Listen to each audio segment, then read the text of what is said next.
Goeiemôre gemeente. Het is lekker om vanoggend weer hier saam te kan wees as geloofsfamilie. Ons is vanoggend by die tweede Sondag van Advent. En Advent herinner ons aan die koms van Jesus Christus. Maar dit roep ons ook om eerlik te kyk na die wêreld waarin hy gekom het en die wêreld waarin ons vandag ook leef. En ons dink Advent moet soms mooi en eerlik en gemaklik wees, maar dit was eintlik glad nie. En is juist goed om in hierdie tyd om te onthou onder watter omstandighede die woord van die Here geskryf is. Dis onder dramatiese omstandighede geskryf, dis 'n soort wildernisteks. En as mens lees die verhale rondom Kersfees, dan sien mens dat dit nie net 'n lekker voorbereiding vir 'n feesseisoen was nie.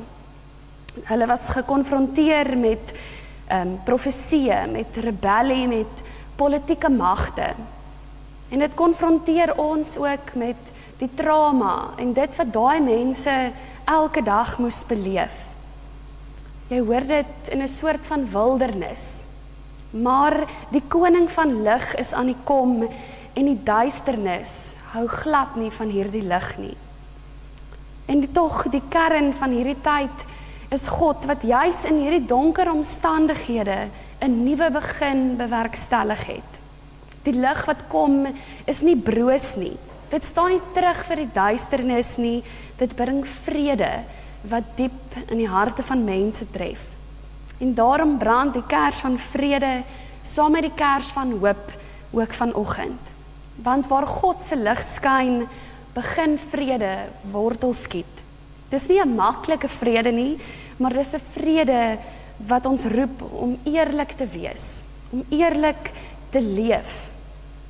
En dis vrede wat net God vir ons kan bied. So mag dit vir jou vanoggend so wees, dat jy hier rus vind, dat jy asemhaal en dat jy in God se teenwoordigheid vrede sal vind.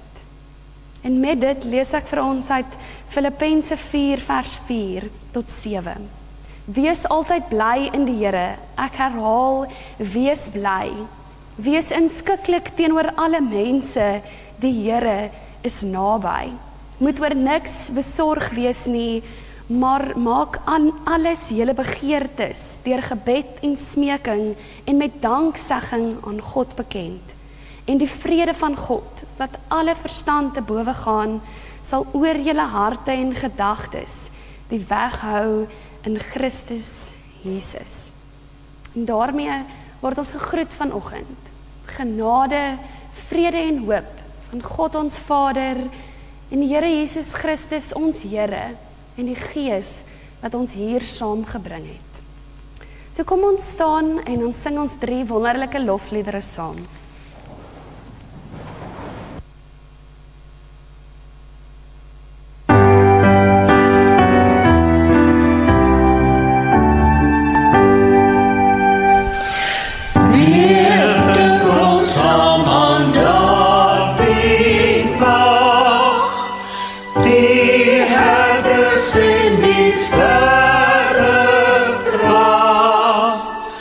Die engel wat die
stille Bethlehem, by blye engelsange, voeg ek my hart en stem. So lief het God die wêreld gehad, dat hy sy seun, sy enige gegee, as middelaar en steun.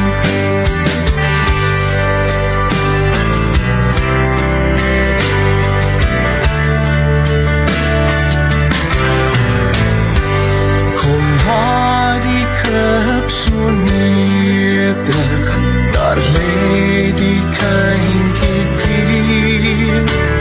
Hy is die spruit van Dawid, hy is ons liewe Heer. O, hoor ons sing hier Jesus, en neem ons loflied aan. Dis nergens vir ons beter, as aan U sy te staan.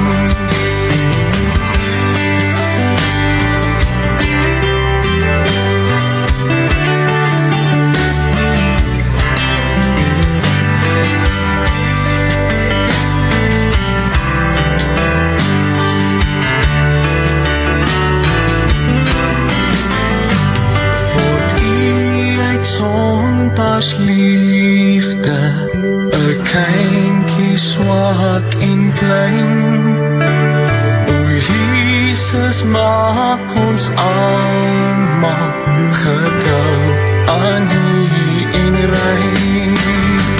Wil U uit gunste hemel op hart by ons kom woon, dan ons nou ons harte, U liewe hier tot troon.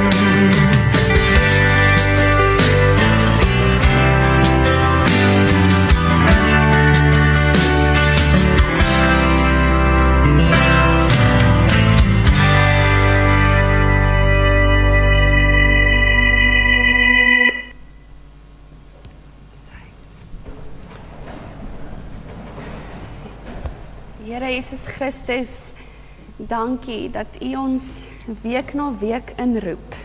En soos die slag van 'n klok wat ons herinner dat U ons eerste roep. Dat U ons elkeen op die naam roep. Want U weet waar ons vandaan kom, hoe ons vanoggend hier aankom, wat ons saam met ons bring. Sommige van ons voel lig en vol hoop, ander dra swaar en beweeg dalk self deur 'n wildernis.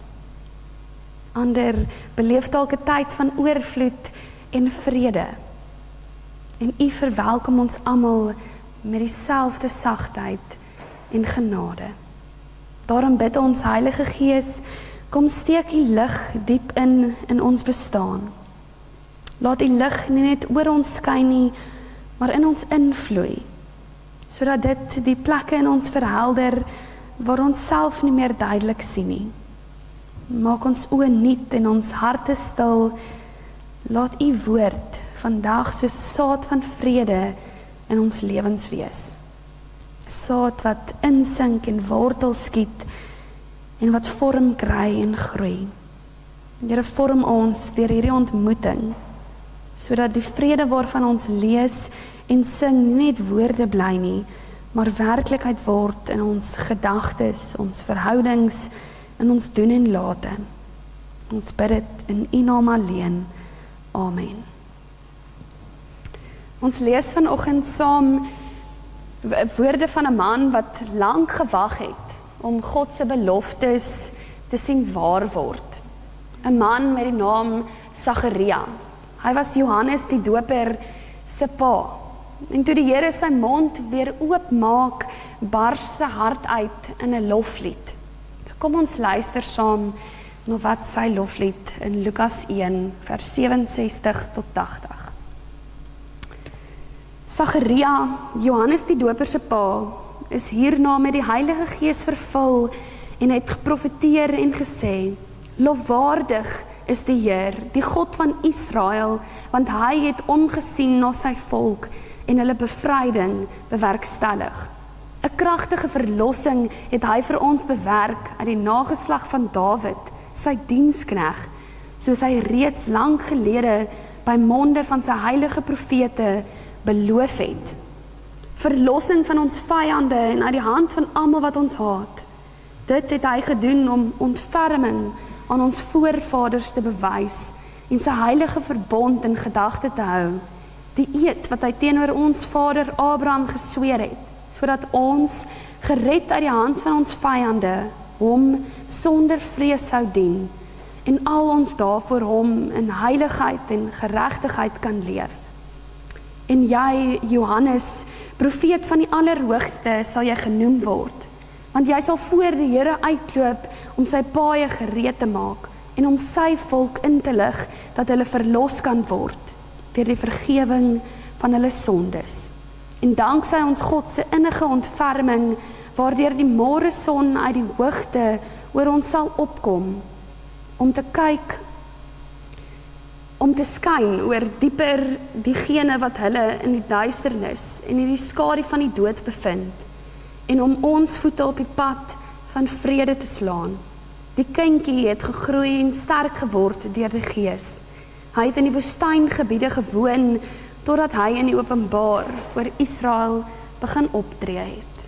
Tot sover. Die storie van Jesus se geboorte, hier in Lukas, in die inleiding, is 'n storie van radikale vrede in 'n baie onstuimige wêreld.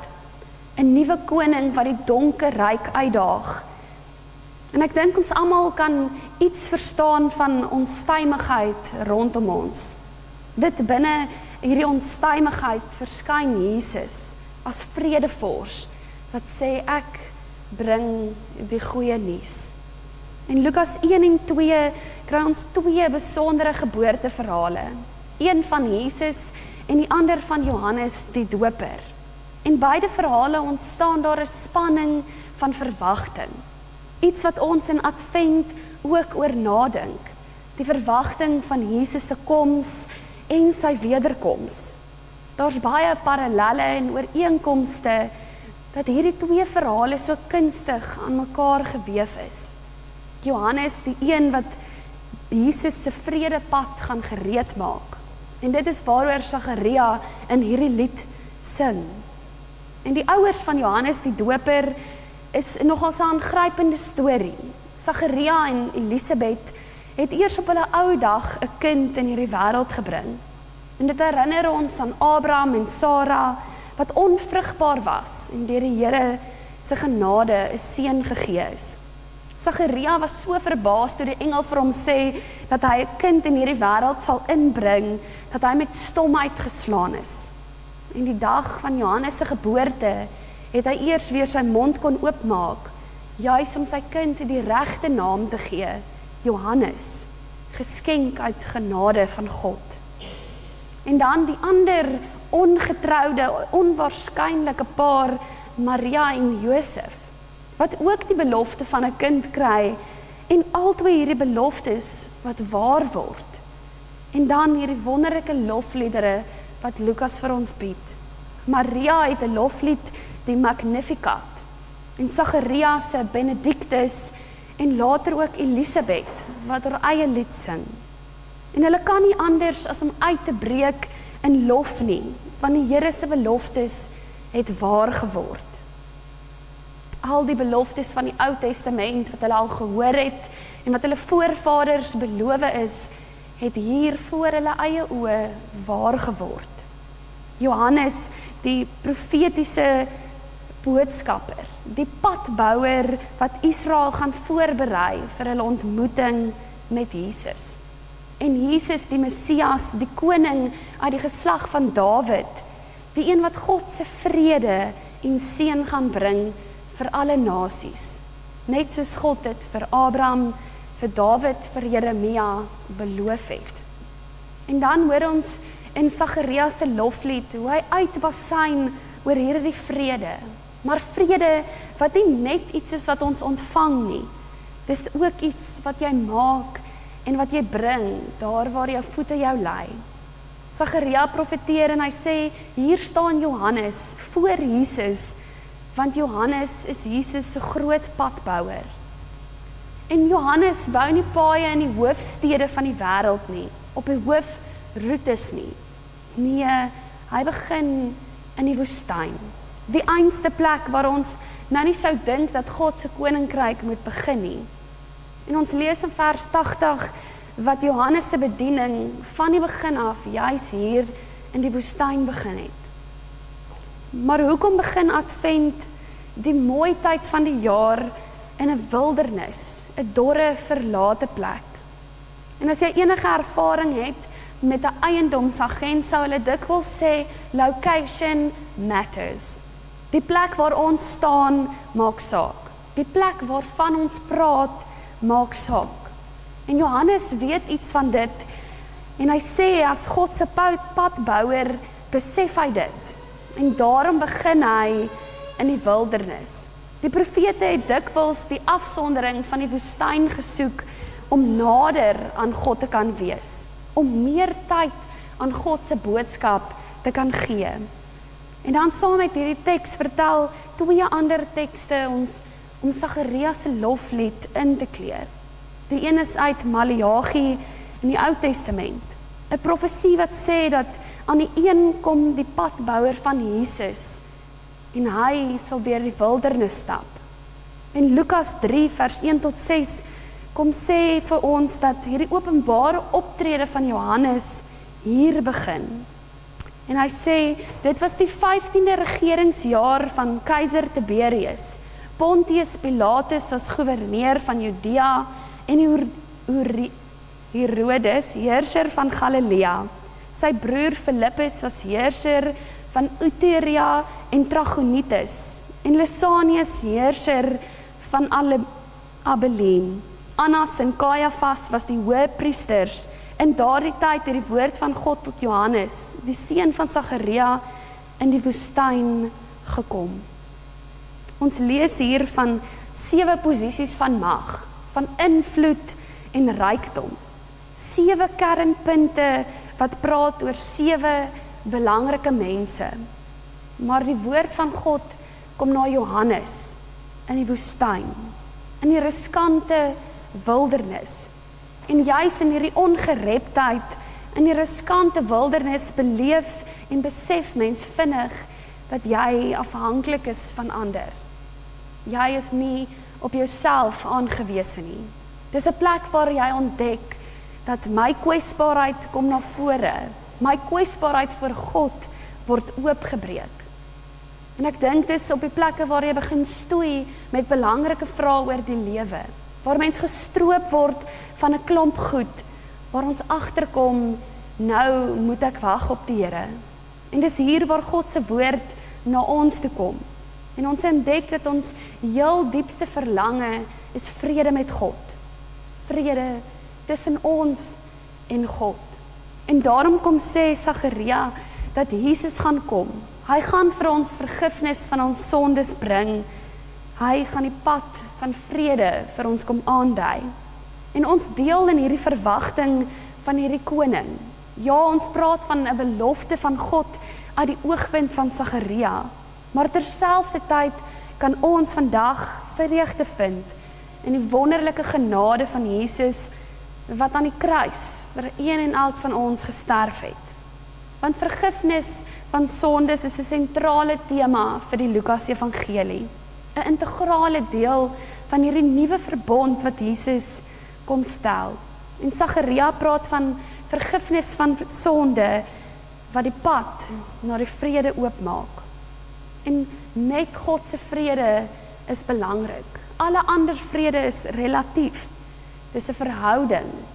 Hierdie vrede is 'n aanvaarding. Dis 'n harmonie tussen God en mens wat God bewerkstellig. En die probleem is dat baie van ons dink dat dit nie die primêre behoefte van ons hart en siel is nie. Dat ons worsteling met die Bybels, vervreemding, vyandskap, en Jesus kom en hy word daardie brug. Hy neem vyandskap weg, sodat daar vrede kan wees tussen ons en God. Dat daar nie 'n skeiding is tussen 'n God daar ver daarbo en ons hier op aarde nie. God bring dit na ons toe. En ons moet besef dat hierdie vrede ook vir my en vir jou is. Want vrede is nie net bloot die afwesigheid van konflik nie. Dit beteken nie dat die moeilikheid van hierdie wêreld verby is nie. Maar vrede gaan ten diepste oor die aanwesigheid van liefde. Vrede is 'n toestand van herstel, van heelheid, van harmonie. Dis nie iets wat ons uit ons eie krag na vore bring nie, maar 'n gawe van God is, wat ons gegee is. En al wat God vra, is ons oorgawe.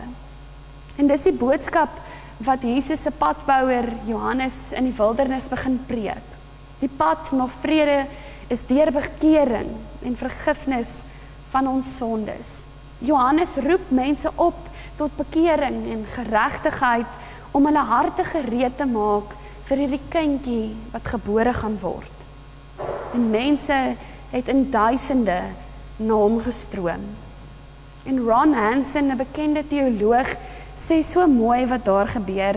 Hy sê in Engels, "When you repent, you turn around. You change direction, choose a different path, and make a radical rapture. Repentance signals an abrupt end to life on autopilot or business as usual." En Sagaria het dit geprofeteer. Jesus het dit self ook gepreek en so ook Johannes.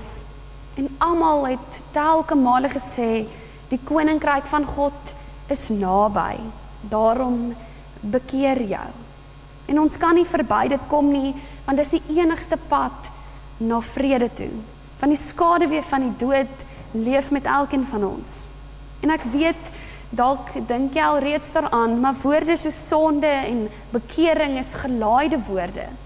Mense is dikwels te versigtig om dit te noem, want baie van mense hou nie daarvan nie, omdat dit in verskillende kringe vir hulle verskillende betekenisse het, wat dalk onnodig baie pyn en verwyte en vrees opjaag, sodat genade eintlik heeltemal buite bereik voel. Maar dalk kan jy dit net laat gaan vir vrede vir een dag. Dalk is dit een dag, as ons in die hemel is, sal ons in vrede saam kan leef. Maar dis nie wat God en wat Jesus en wat Sagaria hier vir ons kom sê nie. Want God se vrede beteken om te floreer in hierdie wêreld. Dit kom vra om oop te wees oor wat ons eintlik wil toemaak, om te herstel dit wat stikkend is. In Romeine 5 stel dit so mooi en sê, God het ons vrygespreek deurdat ons glo. Daarom is daar nou vrede tussen ons en God deur ons Here Jesus Christus. En dit is hoekom Jesus, die prins van vrede, die vredemaker wat nie sonde kom bedek het nie, maar het juis kom ontmasker het, om dit wat stikkend is, heel te kom maak. Maar hoor my reg, Advent begin met 'n eerlike, 'n wildernisstyl afrekening met sonde. Advent is nie net die tyd van vrede bewaar nie. Dis 'n tyd ook waar ons onsself moet konfronteer om ware vrede moontlik te maak. Want die pad na die krib lei ons deur die kindjie Johannes. En vir Johannes gaan alles oor hierdie bekering. Dat ek eers tot aan die einde van myself moet kom, om verby my bagasie te kan kom, om die wildernis in te stap, sodat ek kan troos vind in die wete dat ek nie langer perfek hoef te wees of al die antwoorde te hê nie. En dit wat op die spel is baie meer as net 'n paar foutjies wat ons hier en daar maak. Ons lewensvrede is dalk op die spel. En dit is waarvoor Jesus ons kom bevry. En daarom as Sagaria praat van die duisternis van die doodskaduwee wat ons in ons elkeen saamdra, dan is dit nie net iets ligtelik nie. Dis iets waarvan ek en jy en ek glo almal kan getuig. Dat bekering is om die waarheid te erken dat ons worstel, dat ons soms vra het en dat ons soms 'n totale gemors van dinge maak.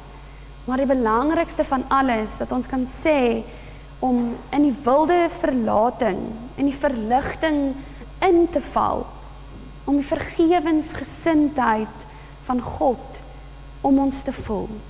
Hy wat ons lief het, net soos ons is. Dis om te kan leef en sing soos Sagaria en sê danksy die genadige ontferming van God is ek wie ek is. En bekering is dis nie 'n eenmalige gebeurtenis nie. Dis 'n lewenslange reis wat ons saam met God stap. 'n Terugkeer na hom, om elke dag wat ons uitgenooi word om nuut te begin, om weer die regte rigting te kies, om opnuut te kies, om op die pad van vrede te stap. Dis geen teken van swakheid nie, maar juis van krag en van wysheid. Juis wanneer ons erken dat ons op verkeerde paaie stap, maar terugdraai na God toe. En daarom is die wildernis 'n plek waar ons die hele landskap in sy geheel kan sien, waar God vir ons alles kom wys en kan deelneem aan God se gelykmakende werk.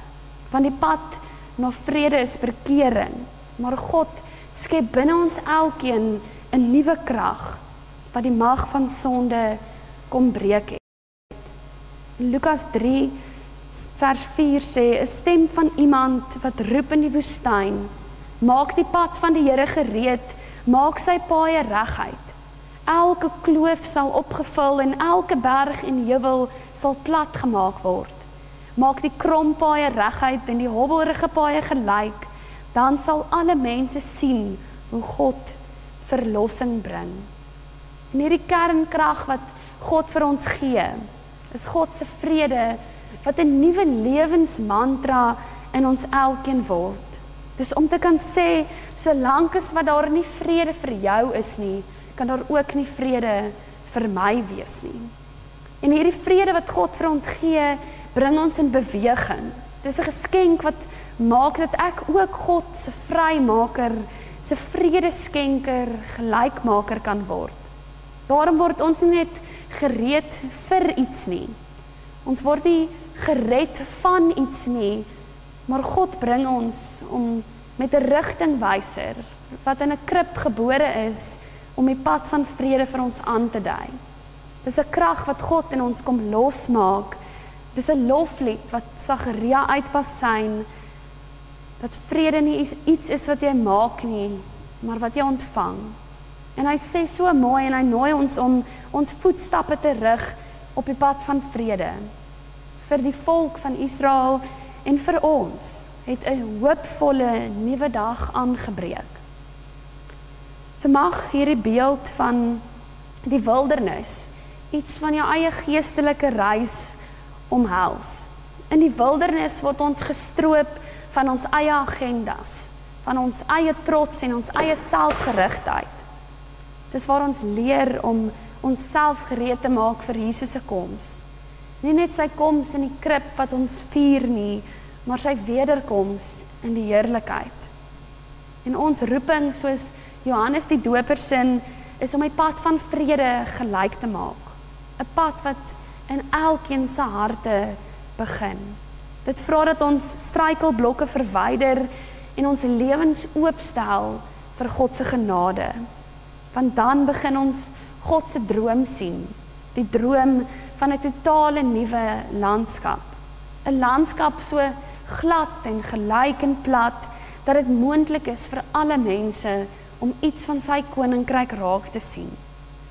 En dit laat my dink aan treffende woorde uit die reeks Nêrens Noord-Kaap, waar die boer gevra word en sê, daar is sekere dele wat so plat is, dat as jy teen die windpomp uitklim, sien jy die toekoms aankom. En dit is iets van dit, dis om God se toekoms te kan sien aankom. Want deur God se vrede maak ons die wêreld plat. Laat almal 'n nuwe toekoms hê. Want vrede vir my beteken vrede vir jou. En met die vooruitsig van Advent en die Kersseisoen word ons opnuut herinner aan God se genadige karakter. Net so onlogies en onwaarskynlik soos 'n kind uit 'n kinderlose bejaarde egpaar gebore sou word, so kom klop God se liefde nie met ons logika nie. Want wat ons egter elke keer op keer moet erken, is dat God se liefde deurbreek en dat die lig oor alle mense skyn. En so kom die nuwe dag van God se genade oor die wêreld. En as gelowiges van oral hef ons so Sagaria ook 'n loflied oor God se getrouheid. Met 'n loflied op ons lippe is ons gereed om opnuut met 'n verwagting op die Here te wag, terwyl ons te geselfdertyd die lig weerspieël deur ons pad met die Here reg te hou. Om God se vrederyk binne te stap, vra alles van ons. Die vroegste beleidende lidmate het gesê Jesus is die Here. Jesus is die enigste rigtinggewer vir my lewe. En juis in Advent sê ons vir mekaar dat als wat my lojaliteit tot God in gedring bring, moet ek laat gaan. Daarom is vanoggend vir my en jou ook 'n geleentheid, 'n uitnodiging om die vrede van die Here te ontvang, om sy vergifnis vir onsself te aanvaar en te weet dat die Here in jou 'n welbehae het. God roep ons om die pad van vrede voor te berei deur verlossing, deur barmhartigheid en geregtigheid te verkondig en dit uit te leef. Om as fakkeldraers en verkenners van vrede hierdie boodskap van evangelie uit te dra, om vrede van God vir die wêreld te verkondig. En daarom mag die woord na ons elkeen toe kom, soos dit na Johannes en na Sagaria gekom het. Mag ons brawe stemme in harde plekke wees, mag ons voetstappe die ware pad van vrede aandui en die pad voorberei vir die koms van Jesus, die prins van vrede wat gebore is, wat geleef het, wat hier by ons is en wat eendag weer kom. Laat ons dus hierdie feesseisoen met hoop en met verwagting leef as draers van sy vrede. Amen.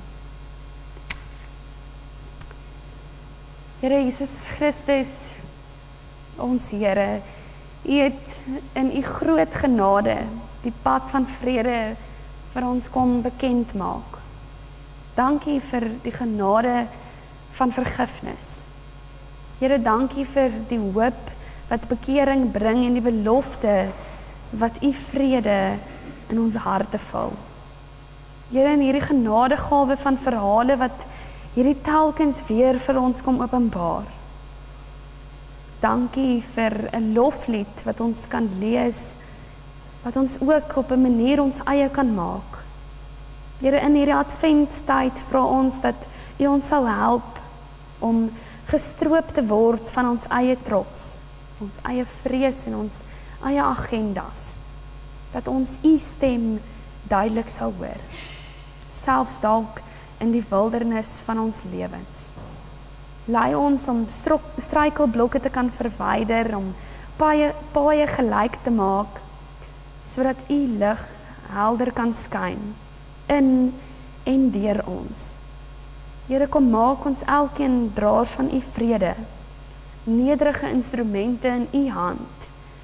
Waar daar gebrokenheid is, laat ons deur U heling bring. Waar daar konflik is, laat ons versoening soek. En waar daar wanhoop is, laat ons U oneindige ewige hoop verkondig. Here, U is ons vredevors. Rig ons voetstappe op die pad van vrede, dat ons elke dag nader aan U en nader aan mekaar kan leef. Here, ek bid ook dat U wat die Heer van genoeg en genade is, dat U ons sal seën hierdie feestyd. Mag ons kring van gee en ontvang ons nader trek aan U, aan mekaar en aan hierdie wêreld. Dat ons die feesseisoen sal ingaan en bewus sal wees van hoekom ons Kersfees vier. Hoekom Advent ons gereed maak vir die wonderlike koms van 'n nederige kind wat vrede vir hierdie wêreld kom bring. Here, dankie dat U ons telkens innooi in hierdie vrede. Dat U op so 'n tasbare manier vir ons U genade en U liefde kom wys het. Here, mag ons daaraan herinner word gedurende hierdie tyd. Ons bid dit en vra dit in U naam alleen. Amen. Kom ons dien nou die Here met ons offergawes.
Kom ons staan nou op en sluit af met die wonderlike lied Welkom o stille nag van vrede.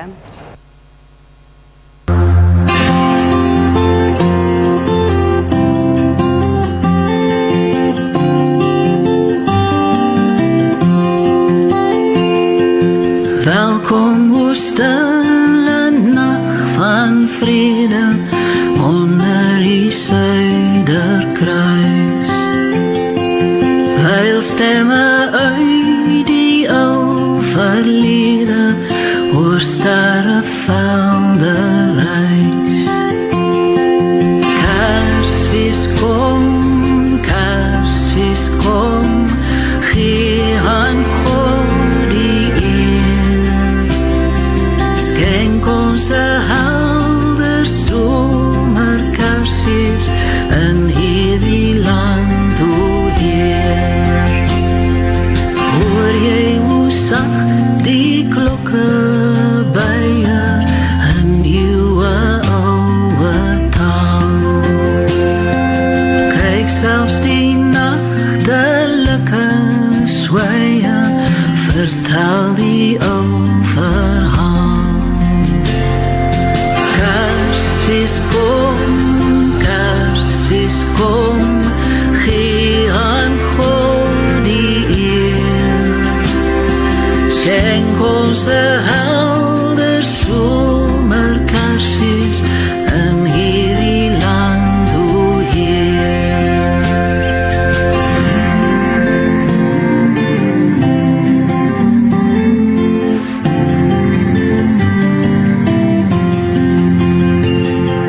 Voel jy ook nou sy warm liefde as ons die dag gedenk? Toe hy sy seun aan ons gegee het, ons grootste Kersgeskenk. Kersfees kom, gee aan God die eer.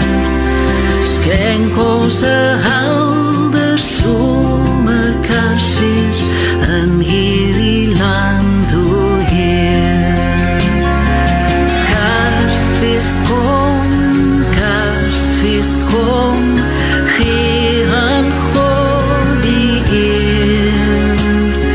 Skenk ons 'n helder somer Kersfees in hierdie land, o Heer.